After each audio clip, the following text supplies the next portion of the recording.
आज के सेशन में आप सबका स्वागत है। प्रणाम। जैसा कि हम वीकली सेशन करते हैं, आज का सेशन भी हमारा हेल्थ से रिलेटेड। हम लास्ट टाइम लिवर की बात कर रहे थे। लिवर इतना ग्रैंड और इतना बढ़िया हमारा ऑर्गन है, हमारा सबसे बड़ा ऑर्गन है और कम से कम 500 से ज्यादा कार्य करता है। लिवर के पावर है कि वो अपने को रीजनरेट भी कर सकता है और इतने सारे फंक्शन करता है लिवर। और उसके बारे में जागरूकता हमारा बहुत इंपॉर्टेंट प्रयास है। सक्सेना जी बहुत अच्छे से लिवर के बारे में बता रहे थे, क्योंकि एक बहुत बड़ा ऑर्गन है, बहुत सारे कार्य करता है। और ज्यादा समय चाहिए उसको समझाने के लिए, तो उन्होंने लास्ट टाइम काफी इसमें डिटेल में बताया। आज हम उसी को कंटिन्यू आगे करेंगे। ये हमारा एक अपॉर्चुनिटी है जो कि हमको सक्सेना जी के द्वारा प्रदान किया गया है।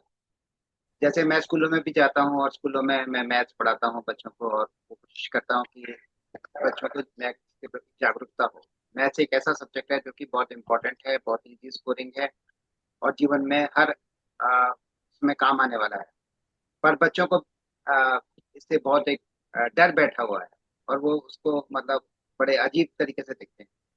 मुझे जान के बड़ा अफसोस होता है कि इतना अच्छा सब्जेक्ट और इतना प्यारा सब्जेक्ट कोई लोग क्यों लाइक नहीं कर रहे। तो ऐसे ही हमारा जागरूकता अभियान जो चल रहा है सक्सेना जी के द्वारा। लिवर एक बहुत इंपॉर्टेंट फंक्शन है और लिवर के फैटी लिवर जो है, जो बहुत ही तंग करता है लोगों को। फैटी लिवर से फिर आगे डायबिटीज के कन्वर्ट हो जाते हैं। डायमेंशिया एक ऐसी बीमारी है जो कि बहुत ही लोगों को परेशान कर रही है। फिर हमने एक बार कैंसर के ऊपर भी डिस्कस किया। तो हमारा ये प्रयास रहता है कि जो भी इम्पोर्टेंट इश्यूज हैं और जो भी अ, हमको लोग अगर हमको बताते हैं तो हम उसके ऊपर हम कोई ना कोई सेशन हम सक्सेना से रख पाए। तो आज का सेशन जो है, ये हमारी अपॉर्चुनिटी है। ये सेशन एक हमारी अपॉर्चुनिटी है, उसको ग्रैब करना हमारा अच्छा है, हमारे लिए अच्छा है कि हम जितने अच्छे से ग्रैब कर पाए, जितना हम समझ पाए उसके बारे में, वो ज़्यादा ही अच्छा है। इंस्टेड ऑफ कि डॉक्टरों के पास जाके अपना महंगा इलाज कराएं, खर्चा कराएं, अगर हम प्रिवेंशन रख रहे हैं तो ज़्यादा ही अच्छा है। तो मैं सक्सेना जी से रिक्वेस्ट करूंगा कि वो लिवर के ऊपर जो हमने लास्ट टाइम शुरू किया था उसी को आगे कंटिन्यू करें और थोड़ा हमको उसके बारे में और जागरूकता। सक्सेना जी से। सबों को प्रणाम। मेरी आवाज आप लोगों को मिल रही होगी। और पिछली बार मैंने यहाँ सेशन छोड़ा था कि हमें खूब फास्ट फूड खाना चाहिए और लीवर को खराब करके लाना है। तो इस एक हफ्ते में जो लोग इकट्ठे हैं उनमें से कितने लोगों ने अपना लीवर खराब किया? कुछ लोगों ने किया, खराब नहीं किया? खाया या नहीं खाया? फास्ट फूड खाया कि नहीं खाया? हम लोग तो खाते नहीं है। हाँ, तो मतलब बच्चों को बोलो खूब फास्ट फूड खाएं। इंदू जी, खिड़की खोलिए आपकी। हाँ, नीरू जी ने इंदु, अच्छा ओके। नहीं, हिंदू जी ने खिड़की बंद रखी है। और ये कौन नए आए हैं? ये कौन है दिव्य भाई? जी, एक्चुअली दिव्य जी कहीं बाहर हैं, तो वही कह रहे थे कि हम ज्वाइन कर सकते हैं मगर वो खिड़की ओपन नहीं कर सकते। अच्छा, वहां रात है क्या? मतलब न्यूजीलैंड में रात है अभी? इंसान, मैं छोटी बेबी को सुला रही हूँ, बेटी घर में अच्छा। नहीं अच्छा। रात है, रात है। हम और वो लोगों ने बात किया था कि लीवर के खराब होने के क्या क्या कारण हैं। और इसमें हमने ये बात भी किया था कि लीवर हमारा जो है, इसके लिए जिम्मेदार है। कोलेस्ट्रॉल बनाने के लिए भी हमारा लीवर जिम्मेदार है। लेकिन हमें जो दवाई दी जाती है कोलेस्ट्रॉल कम करने की, तो वो कोलेस्ट्रॉल कम करने का काम तो करती है, लेकिन वो क्या करती है? क्योंकि अटोर जो स्टेटिन्स जो भी जितनी भी हैं, वो हमारे लीवर का जो फंक्शन है उसको चेंज कर देती हैं। उसकी वजह से हमें लगता है कि कोलेस्ट्रॉल हमारी बॉडी में कम हो गया। बट लेकिन जो रूट कॉज है, रूट कॉज ये है कि लीवर हमारा जो एक्सेस कोलेस्ट्रॉल बना रहा है। कोलेस्ट्रॉल भी जरूरी है हमारी बॉडी के लिए। क्यों? कि हमारे जितने भी कोशिका हैं, जितने हमारे सेल हैं, उनकी जो आउटर मेम्ब्रेन है, आउटर लेयर है, वो पूरी कोलेस्ट्रॉल से बनी हुई है, लिपिड की बनी हुई है वो। जितनी भी टूट फूट का काम होता है हमारे इंट्रा सेल्यूलर लेवल के ऊपर, प्रोटीन के साथ में कोलेस्ट्रॉल लिपिड का भी काम है। जो वो झिल्ली है जिसको हम लोग झिल्ली बोलते हैं या मेम्ब्रेन बोलते हैं, सेल्यूलर झिल्ली, वही एक सेल को दूसरे सेल से अलग बताती है, उसकी सीमा रेखा बताती है। तो कोलेस्ट्रॉल हमारे शरीर के लिए जरूरी भी है। अब कोलेस्ट्रॉल का एक उदाहरण देखिए, आप लोग इंसान हैं, आप लोग फास्ट फूड खा सकते हैं, आप लोग घी पी सकते हैं, है ना, आप लोग अधिक खाना खा सकते हैं। और इसमें यह है कि हम अगर फैटी चीजें खाते हैं, घी तेल ये सब खाते हैं, हम सैचुरेटेड फैट खाते हैं, तो इसकी वजह से हमारा कोलेस्ट्रॉल बढ़ता है।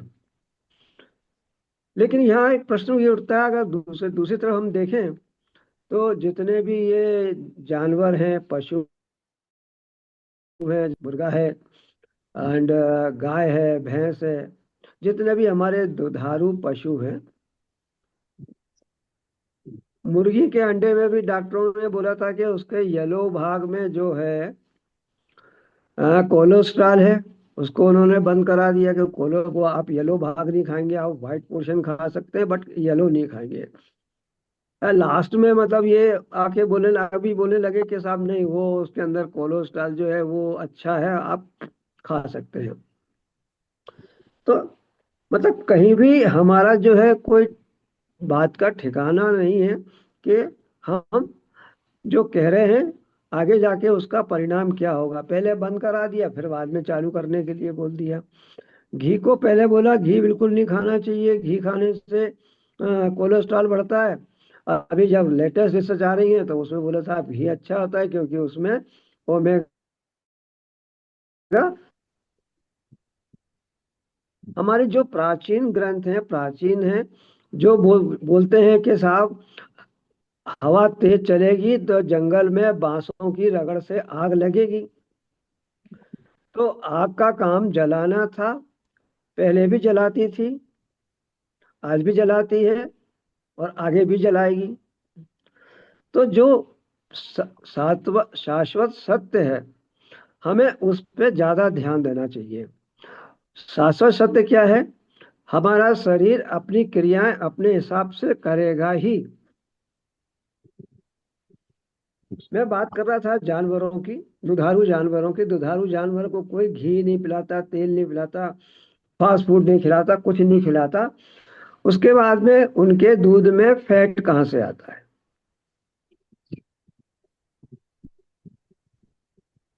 अब सबको मालूम होगा दूध में फैट होता है। जिनके घर में दूध आता है, मलाई निकालते हैं, तो वो लोग मलाई का घी बनाते हैं। जो भैंस होती है, भैंस में लगभग 7% फैट पाया जाता है। गाय के दूध में लगभग 3-3.5% फैट पाया जाता है। तो जब इन्हें कुछ खाया नहीं, इनको कुछ खिलाया नहीं गया, तो फैट आया कहाँ से? ये सत्य है, सातवां सत्य है कि शरीर बनाता है। इसी के लिए मैं उदाहरण दिया दुधारू पशु का। मुर्गी कुछ नहीं खाती, ना समोसा, ना कचौरी, ना भजिया, ना जलेबी, ना इमरती। उसके अंडे में कोलेस्ट्रॉल कहाँ से आया? क्योंकि शरीर उसका बनाता है। हर पक्षी के अंदर कोलेस्ट्रॉल की लेयर पाई जाएगी, फैट की लेयर पाई जाएगी। अगर हमको तो हमें दवाई देना चाहिए। रूट कॉज क्या है भाई? दूध से हमारा, मुर्गी से हमारा कोलेस्ट्रॉल बढ़ रहा है। तो जानवरों का इलाज करें हम, इनके अंदर अगर फैट नहीं आएगा तो हम आराम से यूज कर सकते हैं, हमारा भी कोलेस्ट्रॉल नहीं बढ़ेगा। क्या संभव है ऐसा कि हम जानवरों को अटोरवास्टेटिन खिला करके उनका कोलेस्ट्रॉल बंद कर दें?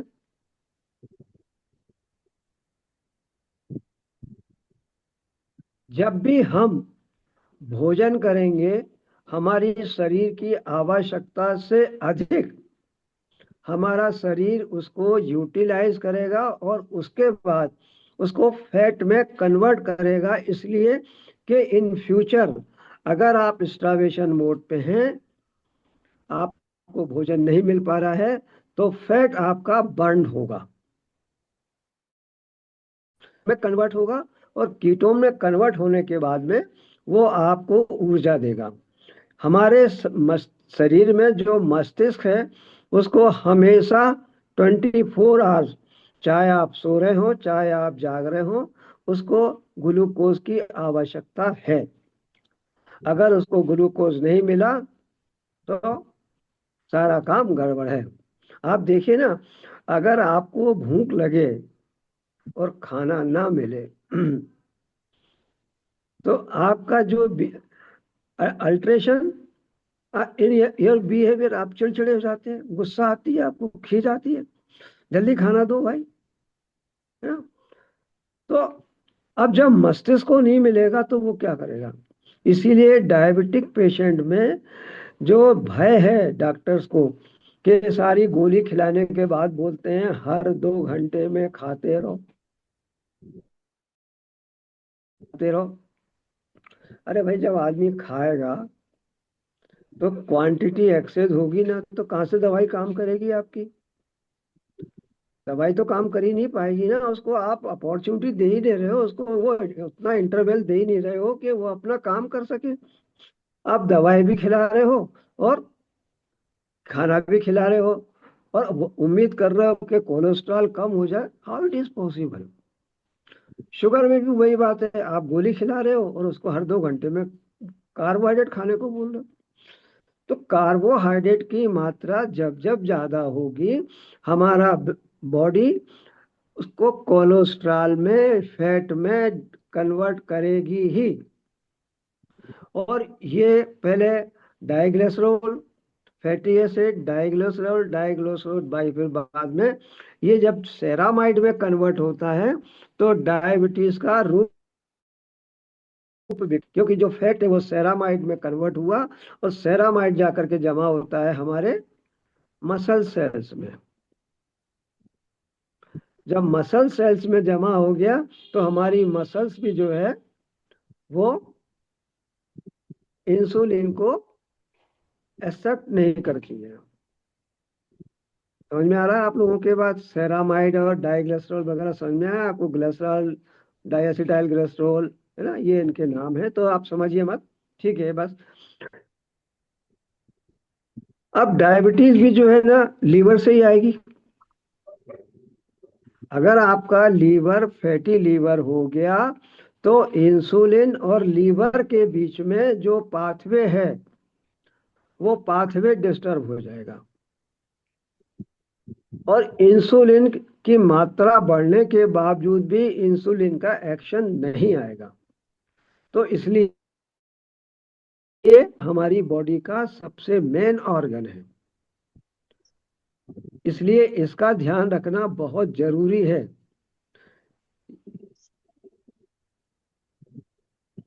अब लीवर अगर खराब हो गया तो हमें कैसे मालूम पड़ेगा। यहां तक आप लोगों को समझ में आया, मैं समझता हूं ठीक से।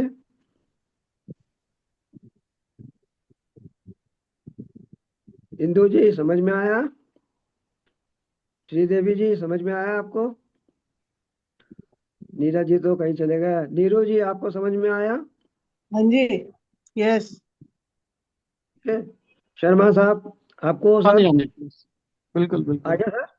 हाँ जी, हाँ जी। तो डायबिटीज होने के लिए सबसे प्रथम कारण क्या है, हमारे लीवर में फैट का जमा होना। अब अगर लीवर खराब होगा तो सिम्टम क्या आएंगे हम, डायबिटीज के बारे में कैसे मालूम पड़ेगा हमको। तो लीवर का सबसे बढ़िया सिद्धांत ये है कि हम पहले ये एक धागा लें। आप लोगों को जो पुराने को पहले बता चुका हूं मैं, लेकिन अब लीवर के चैप्टर में फिर आ गया ये। एक धागा लें और उसको अपने अंगूठे से सर तक का नाप लें। नीचे अंगूठे से और सर के ऊपर तक का, यहाँ तक का उसको नाप लें। नापने के बाद में गठान लगा लें। गठान लगाने के बाद में जो धागा पूरा है उसको डबल करें, उसको बीच में से आधा करें। आधा करके उससे अपनी बैली को नापें। अगर आपकी बैली मतलब आपका पूरा शरीर अगर उसके अंदर आ रहा है और अगर धागा बच रहा है तो आप नसीब वाले हैं कि अभी आप, ठीक है। लेकिन अगर धागा जो जो कम पड़ता जाएगा त्यों तो आपकी समस्या बढ़ती जाएगी, ठीक है ना। एक मिनट दीजिए मुझे जरा।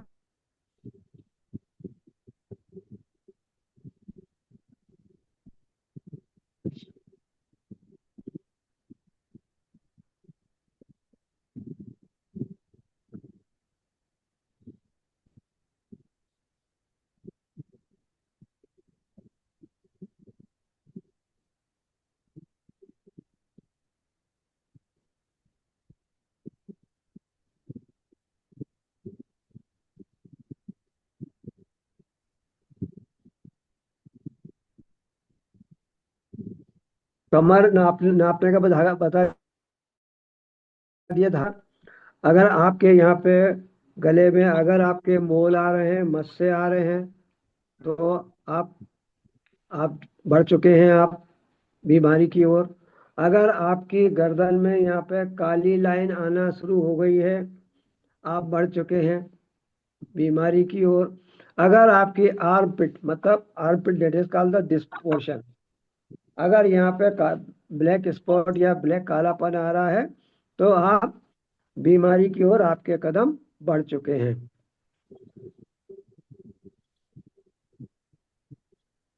समझ में आ गया आपको ये 3-4 पॉइंट। चेहरे पे ये जा लाइन दिखना, कई लोगों में फूली होती ये पैरोटिड साइड फूला हुआ होता है, ये दिख रहा है, ये भी सिम्टम है उसका। मोटापा तो है ही, ये भी सिम्टम है हमारा। रात को पैरों में दर्द होना जिसको बोलते हैं रेस्ट लेग सिंड्रोम, वो होना। ये सब रात को पैरों की नसें चढ़ना, ये सब लीवर खराब होने के सिम्टम हैं जो आपको बताते हैं कि लीवर खराब हो रहा है।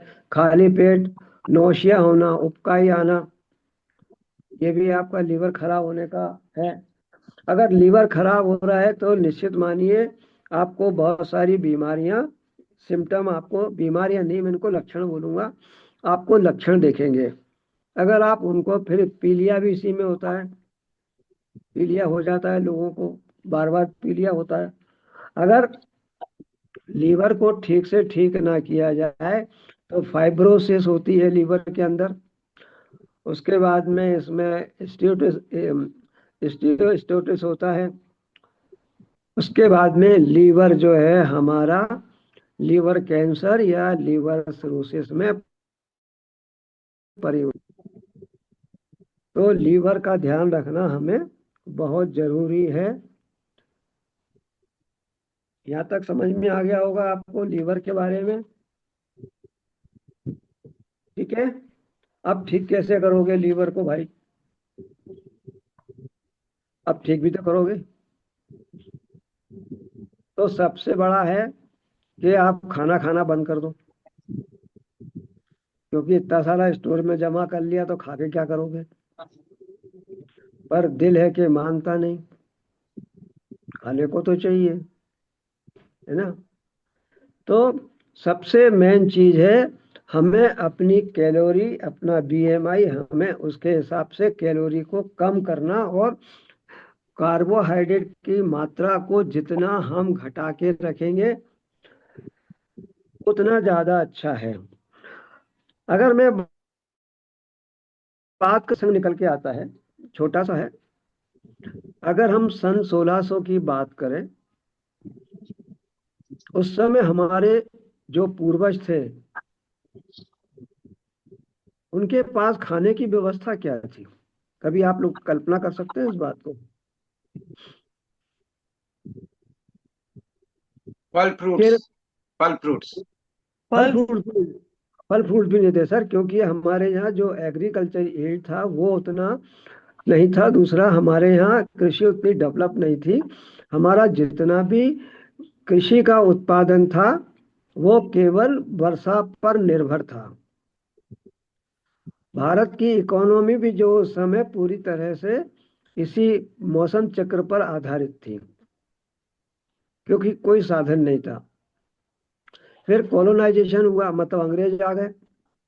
अंग्रेजों ने भी लगान लगाना शुरू किया। और पढ़ा होगा कहीं ना कहीं कि मतलब साल भर का खाना भी उन लोगों के पास में नहीं हुआ करता था।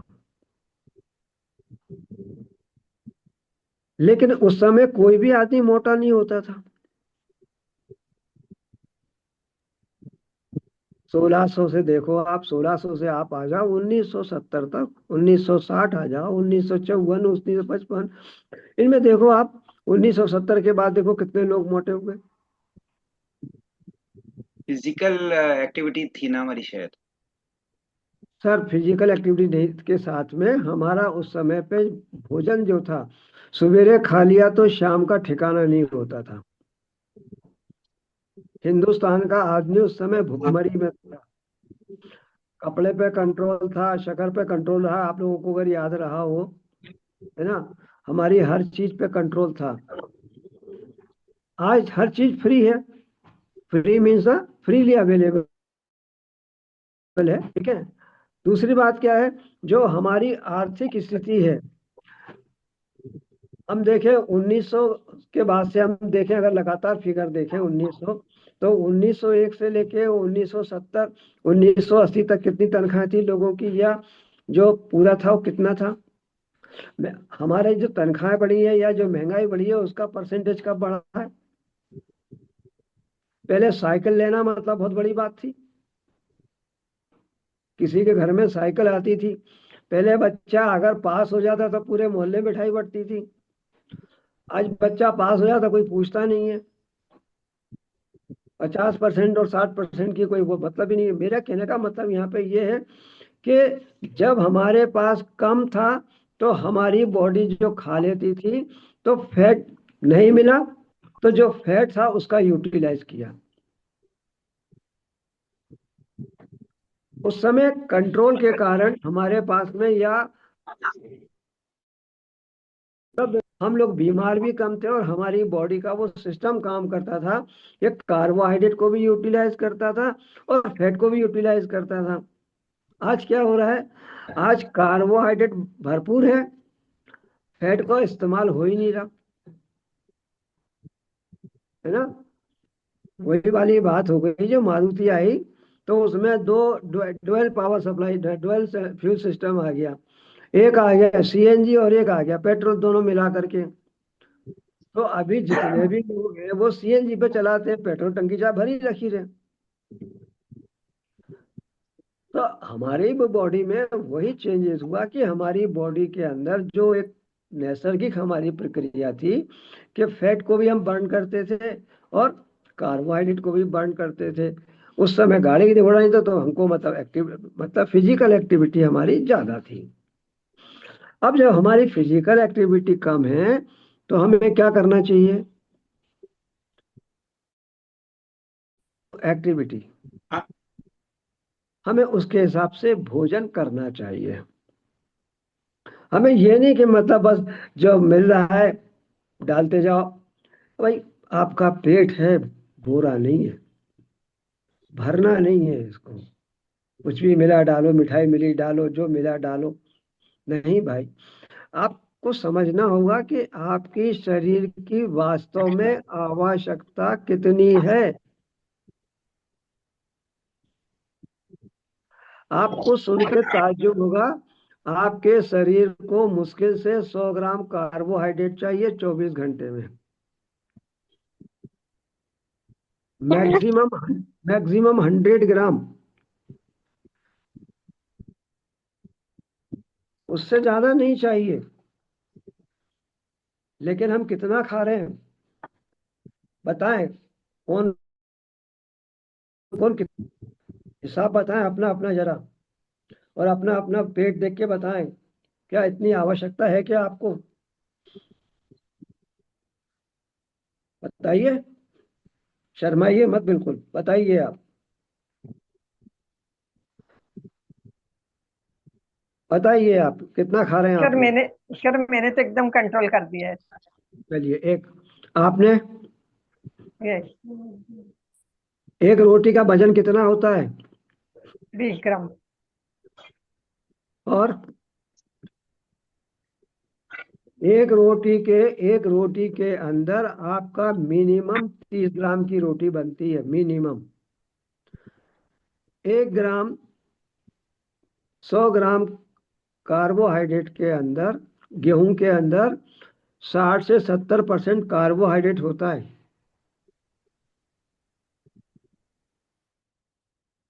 ठीक, तो एक रोटी आपने खाई 30 ग्राम की, तो 21 ग्राम आपने क्या हुआ, कार्बोहाइड्रेट लिया।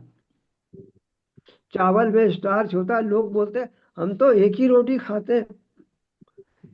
एक रोटी का मतलब कितना हुआ, 21 gram carbohydrate. 1 gram equal to उसकी कितनी शुगर बनेगी, 1 ग्राम कार्बोहाइड्रेट की एक चम्मच शक्कर बनेगी। और एक चम्मच शक्कर में कितनी शक्कर आती है आपको मालूम है? 4.2 ग्राम।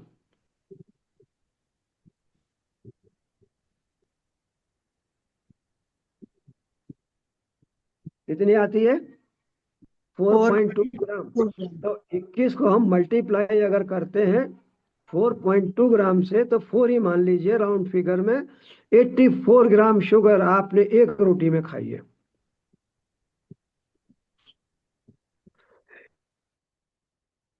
एक ही 1 ग्राम कार्बोहाइड्रेट आपका डायबिटीज पेशेंट में 4 से 5 mg पर डेसीलीटर की रीडिंग को बढ़ाएगा। तो आपने 84 ग्राम आपने शक्कर खाई है, तो कितनी बढ़ेगी? तो 84 को मल्टीप्लाई बाई 4 करिए, कितना हुआ? 330 के आसपास। है, तीन 300। 300 ग्राम, 300 ml आपकी शुगर बढ़ेगी। ठीक है ना? तो हमें क्या करना चाहिए? हमें ये सोचना चाहिए कि हमारे शरीर को आवश्यकता कितनी है। 50 ग्राम कार्बोहाइड्रेट में कितने ग्राम शुगर मिली? अब 50 ग्राम कार्बोहाइड्रेट में हमको लगभग कितनी, 35 ग्राम मिली हम, ना सॉरी, 35, मैंने बोला 35 ग्राम कार्बोहाइड्रेट। तो 35 ग्राम को मल्टीप्लाई करो 4 से, 4 से 140। 140, तो 140 कैलोरी हो गई। कितनी शुगर बनी, कितनी बढ़ेगी? तो कितनी चाहिए आपकी बॉडी को? हिसाब ये लगाइए कि आपकी बॉडी को टोटल शुगर या टोटल ग्लूकोज चाहिए कितना।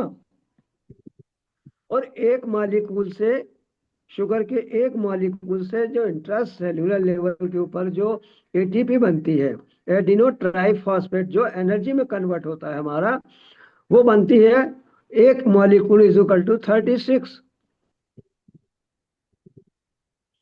कितनी एनर्जी बनेगी? उतना यूटिलाइज आपके पास है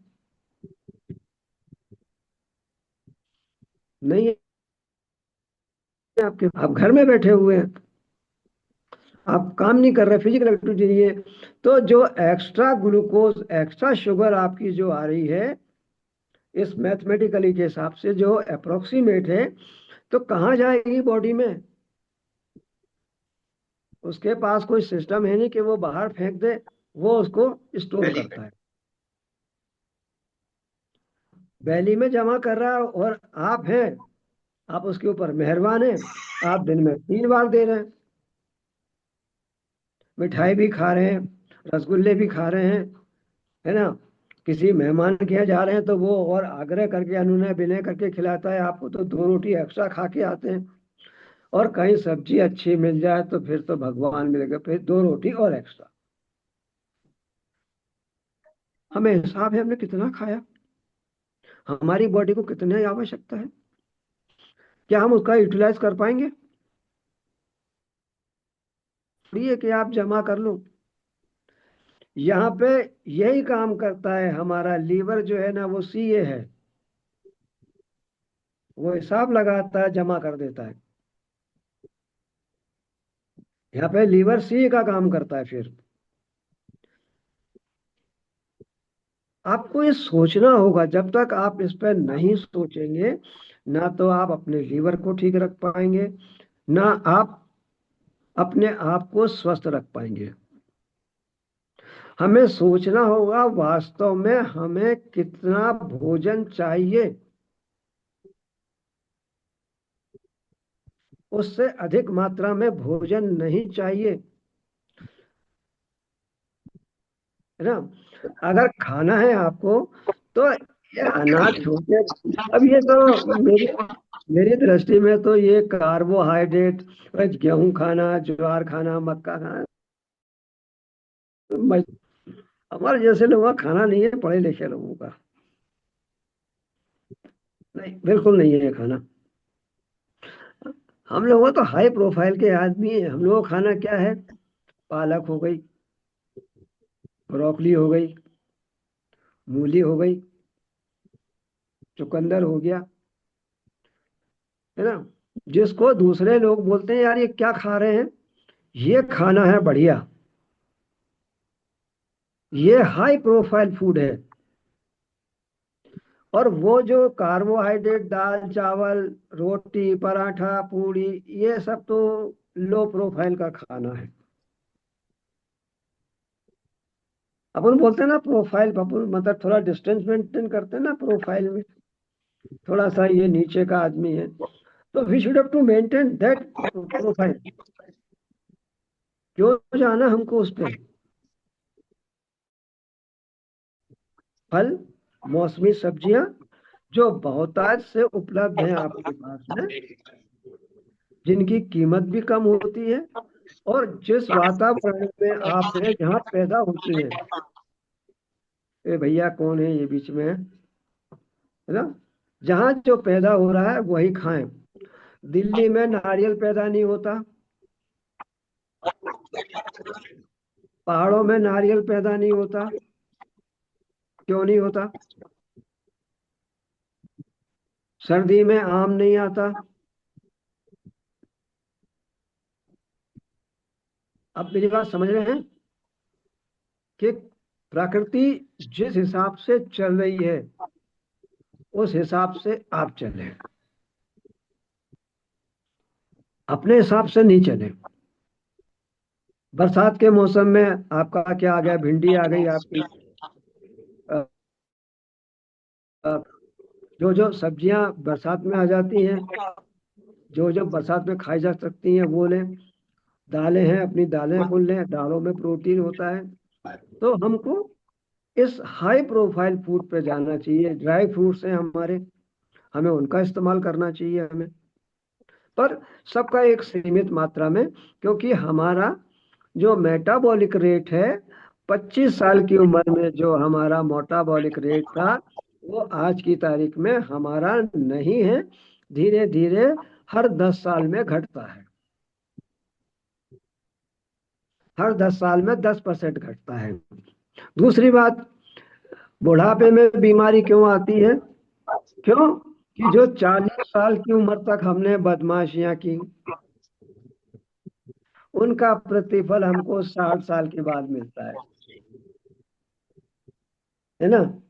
किन्हीं किन्हीं को जल्दी मिल जाता है, किन्हीं किन्हीं को 60 साल में मिलता है। रिटायरमेंट ना कुछ आ गया।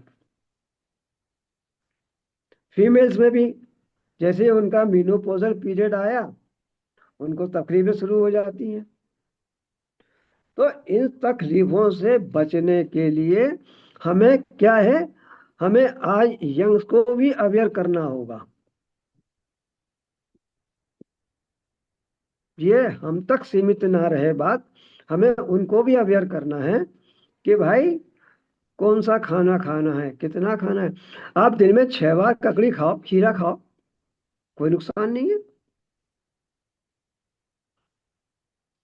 पालक का जूस पियो दिन में 20 बार, आप, नुकसान नहीं है। लेकिन 3 बार रोटी खाना वो नुकसानदायक है। ठीक है ना। तो लीवर को ठीक रखने का सबसे पहला कारण, लिमिट योर इंटेहाइड्रेट, कैलकुलेट योर सेल्फ कितना खाना चाहिए, लिमिट योर कैलोरी कंजम्पशन। ठीक है ना। दूसरा है फिर कि एप्पल साइडर, सवेरे गरम पानी में नींबू डाल के पियो, एप्पल साइडर विनेगर पियो, उससे भी लीवर का फैट कम होता है। तो इस तरीके से मूली है, ये जितनी भी ग्रीन वेजिटेबल्स हैं, ये है, मठा है आपका, ये पीने से ठीक होता है। जूसेस हैं, इनसे पीने से ठीक होता है। ठीक है ना। पालक हो गया, चुकंदर हो गया थोड़ा सा। मैंने लास्ट टाइम लिखा दिया ये, मैंने आपको ना, आपको लिखा है मैंने लास्ट टाइम। तो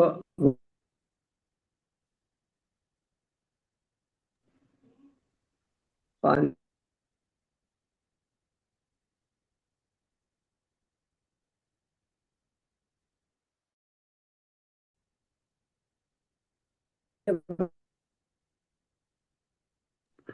गन्ने का रस पी सकते हैं आप। अजवाइन का इस्तेमाल कर सकते हैं आप, हींग अजवाइन का इस्तेमाल कर सकते हैं।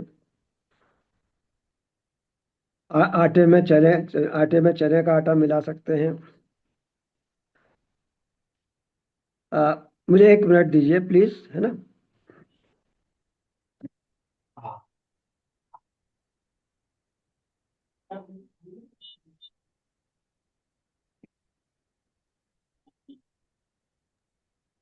आपको इसके रिलेटेड कोई क्वेश्चन पूछना है तो क्वेश्चन भी याद कर लीजिए, क्वेश्चन भी हमको चाहिए होगा तो हम पूछ सकते हैं उसके ऊपर।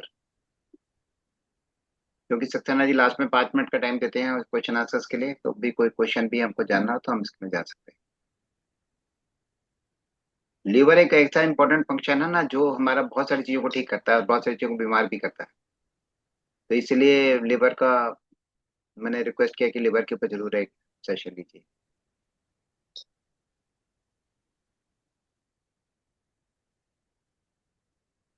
थैंक यू नीरज सर, मतलब मंच संभालने के लिए।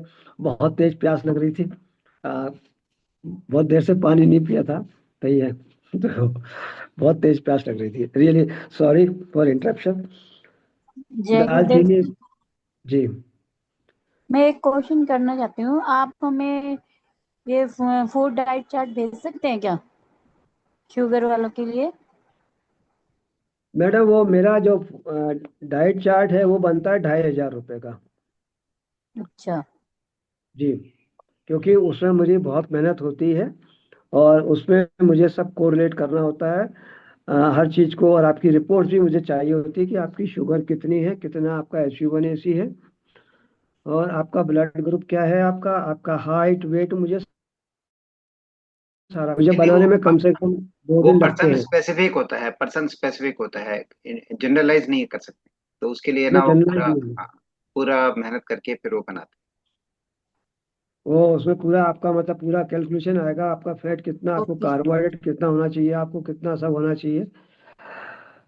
किसने पूछा मुझसे ये प्रश्न, किसने बोला है मुझे ये?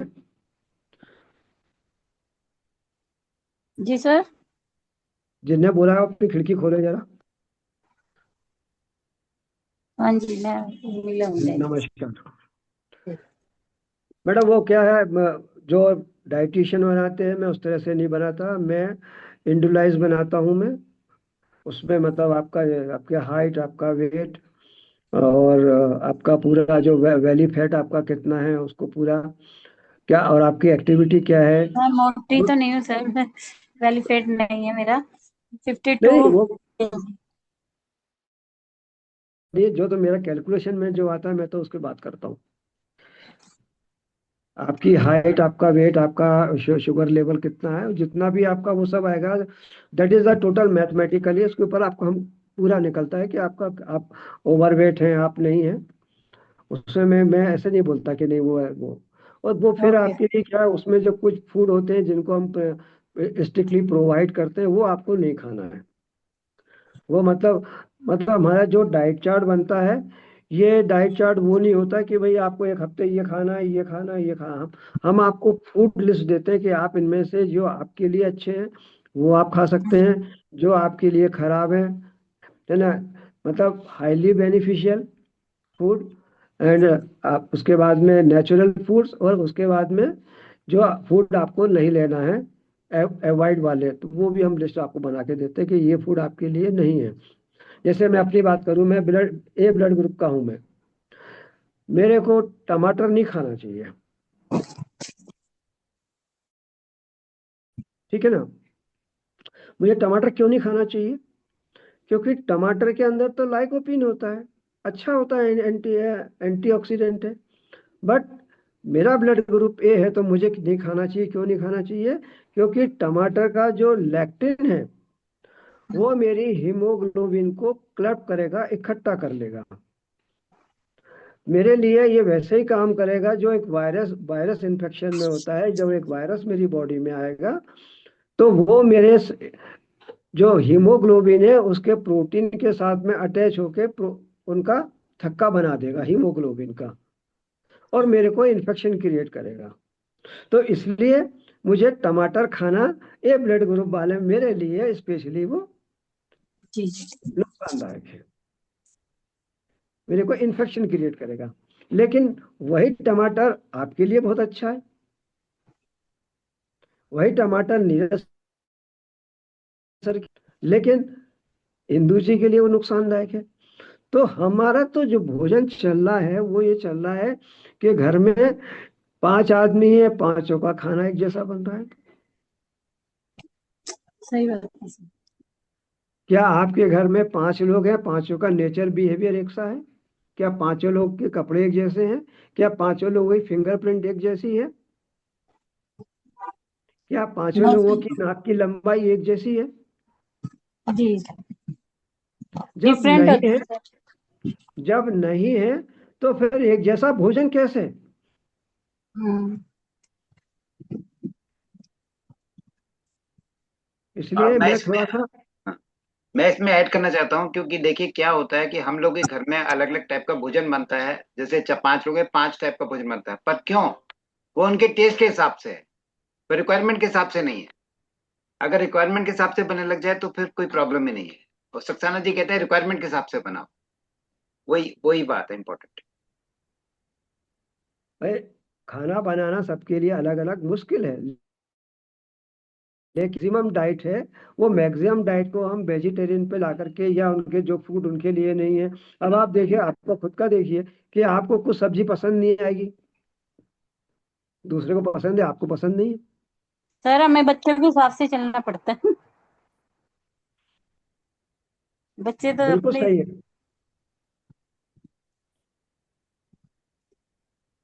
और किसी सर का कोई प्रश्न है? चलिए, अब इसको अपन अगली बार लेंगे। कह सकते और हैं? डिमेंशिया भी अपन अगली बार लेंगे, है ना। सेनाइल डी सेनिल डिमेंशिया क्या होता है, और dementia, senile dementia and the Alzheimer, Parkinson अपन अगली बार लेंगे। These also related with the food and also related with the insulin resistance और डायबिटीज। डायबिटीज ऐसी बीमारी है जिसके साथ में कैंसर भी जुड़ा हुआ है, ठीक है। इंसुलिन रेजिस्टेंस का कारण बनता है।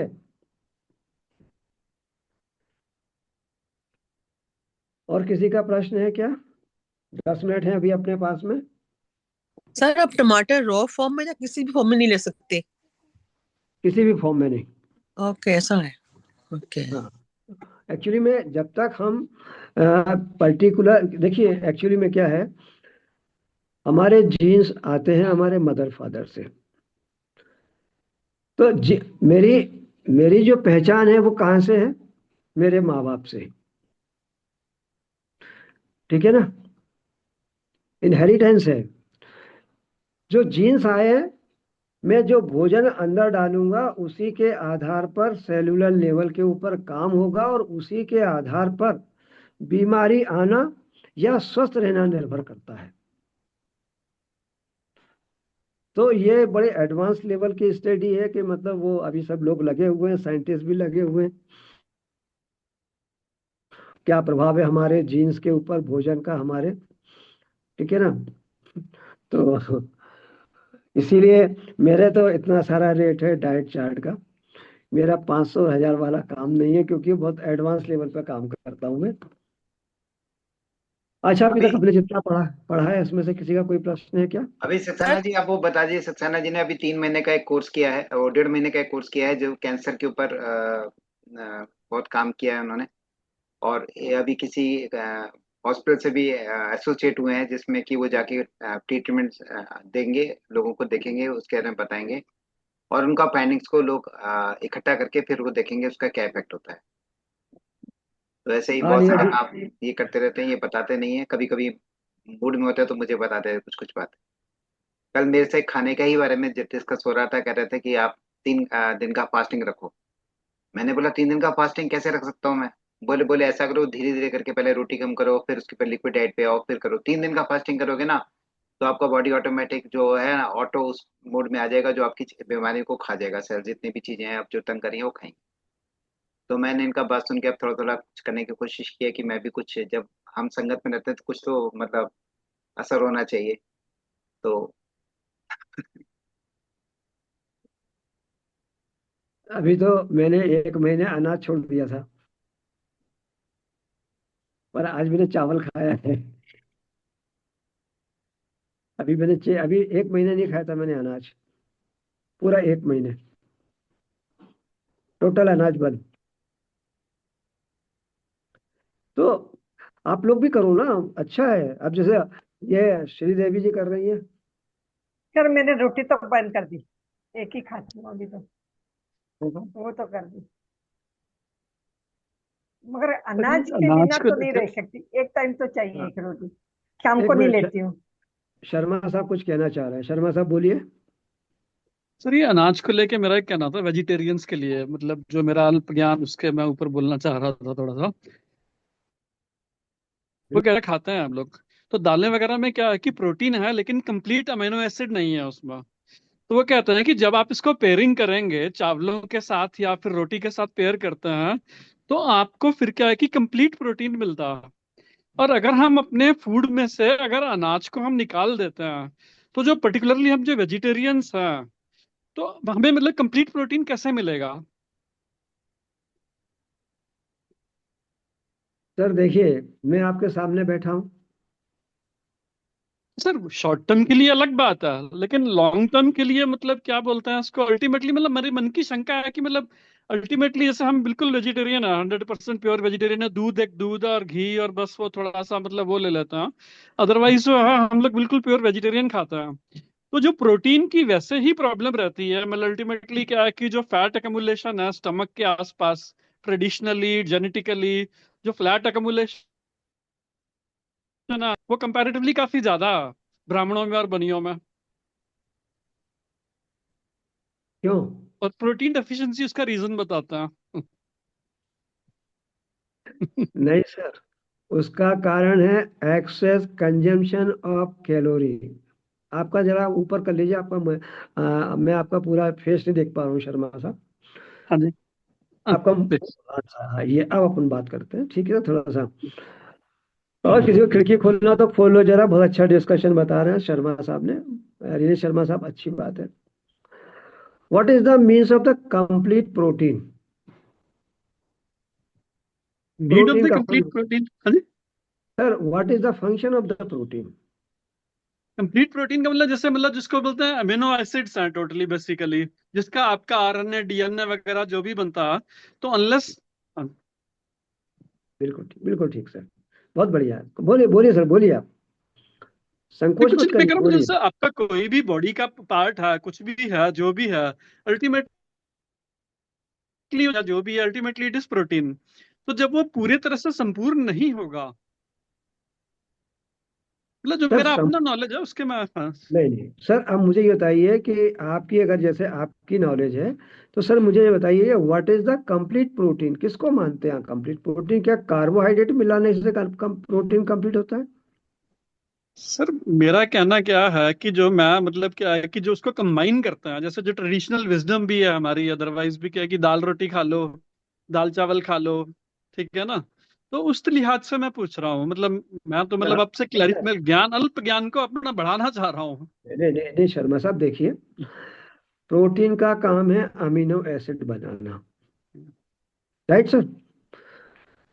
प्रोटीन हमारी बॉडी में हमें दो जगह से मिल सकता है। एक होता है हमारा पशु एनिमल, दूसरा होता है हमारा प्लांट बेस। ठीक। तो जैसे जो आपने बोला आप प्योर वेजिटेरियन है, तो मैं तो ऐसा वेजिटेरियन जिसके घर में कभी लहसुन नहीं आता था। तो मैं तो मतलब पैदाइशी वेजिटेरियन हूँ और आज भी मतलब वेजिटेरियन हूँ मैं। सब चीज़ों से बहुत दूर हूँ मैं, और इसीलिए क्या है, मैं इस एज में भी अपने आप को बीमारी से मुक्त पाता हूँ और आप लोगों को भी मोटिवेट करने का प्रयास करता हूँ कि आप लोग जुड़े और आप लोग भी स्वस्थ रहें। जब तक हम इस पृथ्वी पर हैं तब तक हम स्वस्थ रहें। तो कार्बोहाइड्रेट प्रोटीन जो है हमारा ट्रेडिशनल फूड है, क्योंकि हमारी गर्भ अवस्था से पहले हमको कार्बोहाइड्रेट मिलना शुरू होता है सर। ये लास्ट लेक्चर में बोला था मैंने, हमारे रग रग में, हमारी नस में कार्बोहाइड्रेट है। कार्बोहाइड्रेट के बिना हमें लगता है कि हमारा फूड इनकम्प्लीट है। मैंने उसी मिथ्या को तोड़ने के लिए मैंने टोटल कार्बोहाइड्रेट, अनाज मतलब टोटल कार्बोहाइड्रेट, मैंने टोटल कार्बोहाइड्रेट टोटल बंद किया मैंने 1 महीने। सर यू कांट बिलीव, मैं केवल चने की रोटी खाता था और बहुत एनर्जेटिक था, स्लैगिशनेस नहीं, थकान नहीं, कुछ नहीं, बढ़िया काम कर रहा था मैं। अभी भी कोई दिक्कत नहीं, लेकिन हाँ आज चावल खाने से थोड़ा सा लग रहा है थोड़ा सो लिया जाए, ठीक है ना। अदरवाइज क्या है, मैं मैक्सिमम चने की रोटी खाता हूँ और जितनी भी ग्रीन वेजिटेबल्स हैं वो तो अभी क्या है, इस बार हम बाजार जा नहीं पाए, पानी गिर रहा था, सब्जियां खत्म हो गई, तो फिर वही दाल चावल जो ट्रेडिशनल है उस पे आ गए हम भी। तो ऐसा नहीं है कि हम सारी चीजों को बंद कर देंगे या लॉन्ग टर्म पे नहीं। मेरा आपको लास्ट अभी मैंने बोला स्किप था, कर देंगे। हमको लिमिट करना है, ऐसा नहीं टोनस, नहीं साहब बोले मैं तो चना ही चना खाऊं, चना चना नहीं, हमको सब खाना है। हम वेजिटेरियन है, मैंने बोला मौसमी सब्जी जो भी आप खाएं आप तो, मैंने किसी भी एक पर्टिकुलर फूड के लिए मना नहीं किया कि नहीं ये नहीं खाना या ये खाना है, मैंने नहीं बोला। तो कंप्लीट प्रोटीन जो है वो हमें मिलता है एनिमल से, तो वो हम है नहीं, हम शेर तो है नहीं, हम इंसान है। तो इसलिए हमको जो है लेग्यूम्स जो है वो भी हमें प्रोटीन देते हैं। हमें चाहिए अमीनो एसिड, हमारा जो अंदर डीएनए है उसका फंक्शन अमीनो एसिड के ऊपर आरएनए। आरएनए का मतलब होता है, क्या होता है आरएनए का मतलब? Ribose nucleic acid. Ribose nucleic acid. इसको अगर हम रिवर्स करेंगे तो ये डीएनए में कन्वर्ट हो जाएगा, सीआरएनए बन जाएगा। डी डीऑक्सी क्या बोलते हैं, ये ऑक्सी समथिंग ऐसा करके। तो यही डीएनए। हमारे इसी के बाद में आरएनए, डीएनए, आरएनए, उसके बाद में ट्रांसक्रिप्शन, ट्रांसक्रिप्शन फैक्टर, ठीक है ना, मैसेंजर आरएनए, ये उसकी पूरी प्रक्रिया है, ठीक है ना सर। हिस्टोन, तो प्रोटीन चाहिए हिस्टोन के लिए भी। प्रोटीन तो आपकी बॉडी के लिए मेन है। कार्बोहाइड्रेट का जितना उपयोग है उससे ज्यादा उपयोग प्रोटीन का है आपका, ठीक है ना। तो हम तो गेहूं की रोटी ज्यादा खाते हैं, 1 कटोरी दाल 4 रोटी, हो गया balance sir. Sharma sir balance हुआ क्या ये प्रोटीन आपका? हाँ जी। 1 कटोरी दाल और 4 रोटी, बैलेंस हो गया? नहीं, इस एज में तो नहीं खा पाता। है? चलिए, एक कटोरी दाल, 2 रोटी, बैलेंस हो गया? नहीं अरे हुआ ना? हम्म, बैलेंस होते ही सर, देखिए जितने भी हम लोग वेजिटेरियंस हैं, हमारा प्रोसेस, फिर आपको बोल दिया जाता है, डॉक्टर बोलता है आप तो सर उस पे आ जाइए, क्या बोलते हैं, सोयाबीन पे। अब सोयाबीन में बहुत अच्छी चीज है, सोयाबीन के अंदर जो फाइटो न्यूट्रिएंट्स है, वो उसके अंदर है, फाइटो एस्ट्रोजन है उसके अंदर। फाइटो एस्ट्रोजन अगर मेल खाएगा, लगातार खाएगा, उसके टेस्टोस्टेरोन पे फर्क आ जाएगा। ठीक है, लेकिन फीमेल के लिए वो अच्छा है। लेकिन अगर एक्सेस अगर एस्ट्रोजन हो गया, तो कन्वर्ट हो जाएगा, क्या बढ़ाएगा संभावना, वो बढ़ाएगा संभावना उसकी ब्रेस्ट कैंसर की। That is the hormonal imbalance, तो वो उधर उधर जाके नुकसान करेगा। तो मेरा कहना ये है कि हमें खाना कितना है,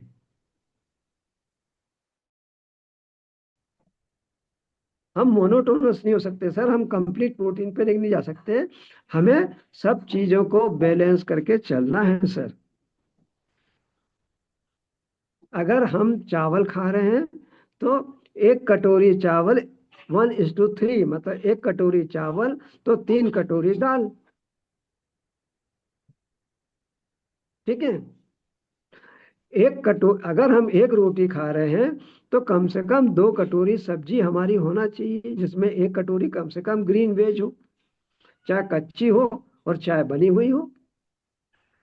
क्योंकि जब तक आप ये जो नेचुरल फूड है, जो नेचुरल फाइटोकेमिकल्स हैं, जिनके अंदर बहुत सारी चीजें हैं, तब तक आप वो नहीं लेंगे, तब तक आपकी बॉडी को प्रॉपर न्यूट्रिशन नहीं मिलेगा।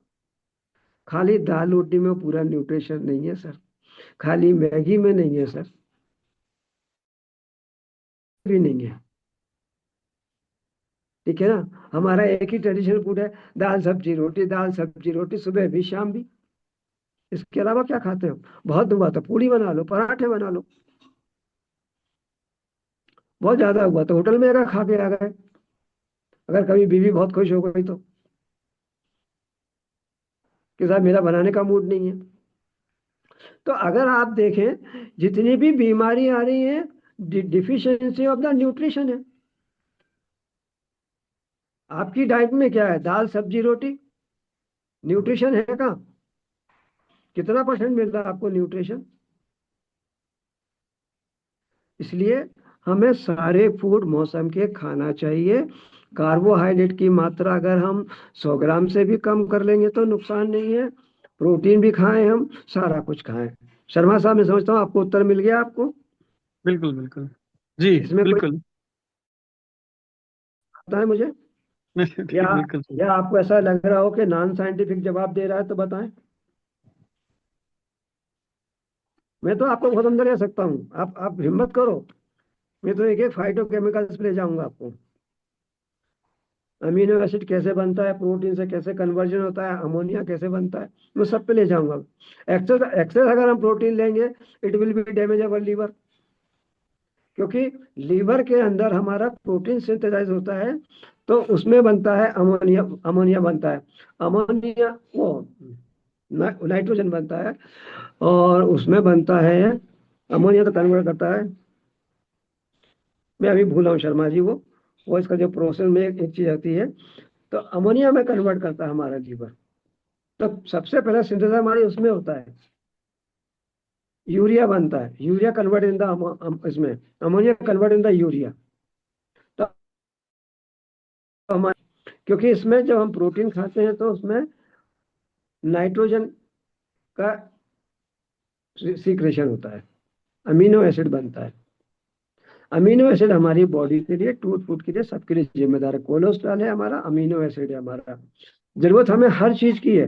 कार्बोहाइड्रेट आपकी एनर्जी के लिए है, बाकी शरीर के लिए अमीनो एसिड, प्रोटीन आपका ये। हमारे शरीर के अंदर तीनों प्रकार की मतलब 3 प्रकार की वो है, पावर सप्लाई बोले अपन इसको या फ्यूल सिस्टम बोले।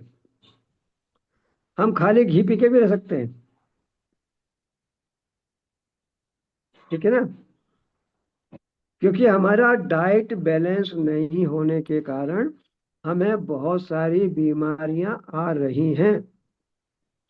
उनमें से सबसे बड़ा का जो प्रारंभिक चरण की बीमारी है वो है डायबिटीज। डायबिटीज आपकी बीमारियों की प्रथम सीढ़ी है। एक बार वो आ गई, फिर आपके लिए वो दूसरों के रास्ते भी खोलती है। तो हमें इसीलिए अपने जिसको डायबिटीज को एक बीमारी होती है, इसको metabolic syndrome. What is the metabolic syndrome हो गया। सिंड्रोम कौन लगा दिया, हमें मालूम ही नहीं इसका मतलब क्या होता है। जो बीमारी समझ में नहीं आती उसको सिंड्रोम बोल देते हैं। चलिए, और किसी का प्रश्न है? 12:06 हो गया है। सर सर दूध पीने से या फिर एनिमल प्रोडक्ट्स खाने से कोलेस्ट्रॉल बढ़ता है? इससे दूध पीने से, दूध पीने से या एनिमल प्रोडक्ट्स खाने से कोलेस्ट्रॉल दूध बढ़ता और है? Animal products animal animal food. Prostate तो देखिए क्रिया है जो 50 साल के बाद मेंस में आती है, ठीक है ना। इसके तरीके ये हैं, या तो आप इसको कंट्रोल में रखें क्योंकि ये ठीक नहीं होता। ठीक क्यों नहीं ओके। होता? क्योंकि हमारी बॉडी के अंदर एक सर्टेन एज के बाद में हमारी बॉडी में डीटीएच बनने लगता है। डीटीएच का मतलब होता है डाईहाइड्रेट टेस्टोस्टेरॉन। जब डाइट जो हमारा टेस्टोस्टेरॉन है वो उसमें कन्वर्ट होने लगता है, मेल्स में स्पेशली। उसकी वजह से क्या होता है, हमारा जो मेल्स हैं उनका टेस्ट वो प्रोस्टेट बढ़ने लगता है, उसके अंदर स्वेलिंग भी होती है थोड़ी सी। लेकिन जब वो ज्यादा बढ़ जाता है तो वो यूरेथ्रा को प्रेशराइज करता है। यूरिन का स्ट्रीम जो है वो आपका धीरे धीरे कम हो जाता है। तो उसको नियंत्रण में रखने के लिए कुछ दवाइयां होम्योपैथी में है, जैसे एडीएल एडल्ट 21, एडल्ट 21 लिखो होम्योपैथी की, वो मिल जाएगी आपको। वो आप दिन में 3 बार दो अपने पेशेंट को, और उसको बोलो पहले सोनोग्राफी करा ले before the administration of the adult 21, and then after the 3 month और 6 month you have to take the sonography. आपको 100% उसमें रिजल्ट मिलेगा कि मतलब उसका प्रोस्टेट श्रिंक हो रहा है, ठीक है। प्रोस्टेट तो बढ़ेगा आप कुछ भी खाएं, ठीक है। मैंने इलाज ही बता दिया आपको। सर आपसे पर्सनल बात कर सकते हैं बाद में, कोई नंबर हो तो? बात कर सकते हैं फीस पे करके। अच्छा। एक्चुअली मैं आई एम प्रोफेशनल, ठीक है ना। ये तो नीरज जी ने मुझे पकड़ रखा है, और जी। इनके स्नेह में मैं जो है ना आता हूँ जब भी ये बुलाते हैं। जैसे आज डे नहीं था, आज तो मुझे इन्होंने बहुत ज्यादा उलझा दिया है, क्योंकि आज मेरे पास दूसरा काम था। मुझे वो काम छोड़ना पड़ा आज, क्योंकि मेरे को नीरज जी को टाइम देना था।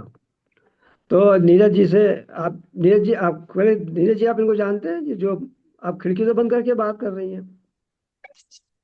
जी सर।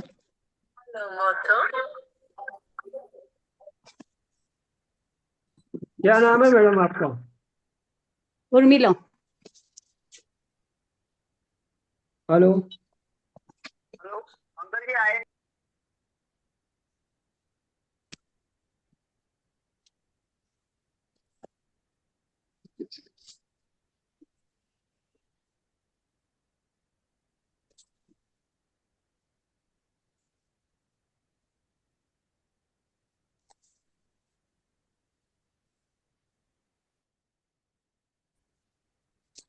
आवाज ब्रेक हो रही सर आपकी। ये आपसे बात नहीं कर रहे थे, ओके। फोन पे बात अच्छा, कर रहे आप नीरज जी को जानते हैं? हाँ जी हाँ जी। मेरी जनरली फीस जो है 1000 रुपीज है, बट नीरज जी के ग्रुप से 500 रुपये है। तो यू हैव टू एडवांस पे ऑन माय अकाउंट, और उसके बाद अपनी सारी रिपोर्ट्स के साथ में मुझसे मिले। रिपोर्ट सारी रख के बैठे हैं आपने जो अपने पास, उसके बाद मुझसे बात करें, या मेरे एक नंबर दे दूंगा, आप उस नंबर पे आप मेरे को व्हाट्सएप में रिपोर्ट भेजें, देन यू कैन टॉक मी। क्योंकि खाली मुझे आपसे हेलो हाय नहीं करना है। अगर आपको मेरा उपयोग करना है तो मेरे को पहले पूरी रिपोर्ट बताएं, आपकी रिपोर्ट्स में क्या है और आप मुझसे क्यों बात करना चाहती हैं। मैं आपको उसमें समाधान बता दूंगा। आपकी डायबिटीज मतलब कितना, एचपी का जो परसेंटेज है वो मोर देन 8 है आपका। हाँ जी, सॉरी सर। नीलम जी, आपका जो एचबी है, आपका आप डायबिटिक हैं, आपका HbA1c मोर देन 8% है।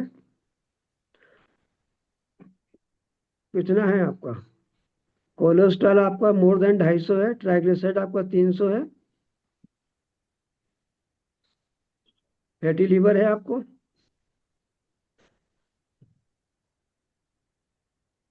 उनका म्यूट पे अपने चला गया। उससे बात करिए, ठीक है ना?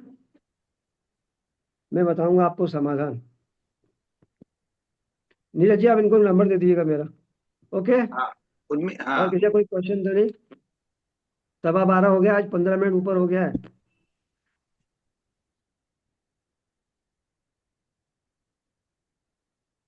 सबको नमस्कार। Thank you. आप सबका थैंक आज यू। का, है ना, अच्छा लगा। आप लोग आते हो, मुझे बोलने का मौका देते हो, जो याद करता हूँ वो रिवीजन हो जाता है मेरा। आप लोग आते रहिए। प्रणाम। प्रणाम। Thank you.